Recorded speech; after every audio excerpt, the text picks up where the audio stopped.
Hi guys, this week I'm talking about multi-cat households, in particular how to minimise aggression and help your cat get along. Today I'm focusing on how to tell if your cats have a good relationship or a more testing one, as it's not always as easy to tell as you think.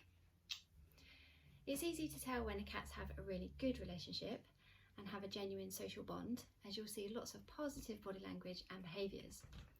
So for example, they might cuddle up and sleep next to one another. You might see them mutually grooming each other while they do this. When they meet, they might approach each other with their tails up with a curled tip, and they might touch noses.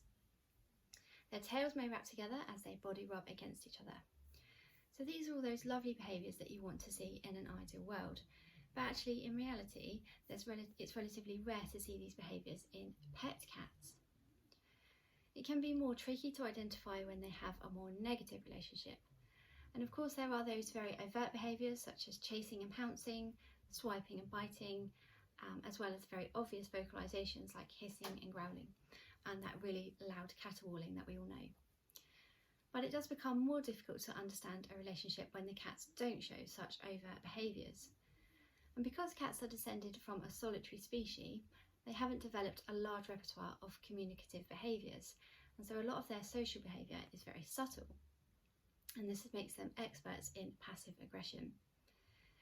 These behaviours can be easily missed and misinterpreted by the owners, but when you know what to look for, it becomes a little bit easier to figure out what their relationship is.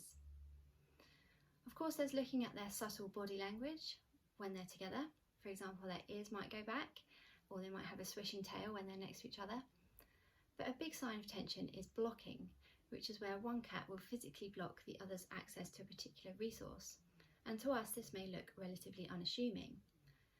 For example, a cat may casually sit in the middle of a doorway, but he may well be attempting to stop the other cat from attempting to pass through, as this cat won't want to risk a negative interaction.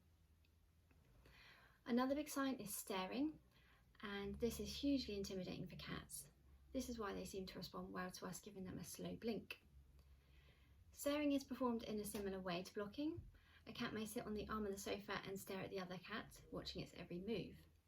And less confident cats are going to avoid crossing that eye line in case they entice a pounce or chase, particularly if this is something that's happened before.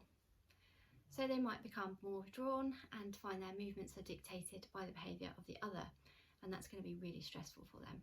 Let me just move Sparkles back in. Okay. And finally, more confident cat may well kick the other one out of their favourite resting areas.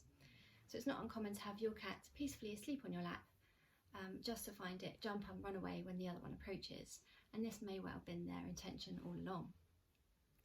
This can happen in any area throughout the territory, and again is going to induce some real stress and anxiety for your little cat.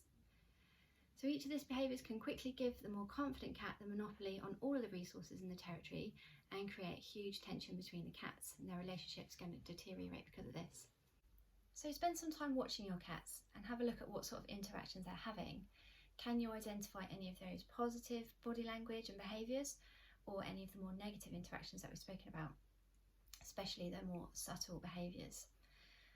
As the week goes on, I'll be talking about the reasons why your cats may not be getting along and how to improve their relationship.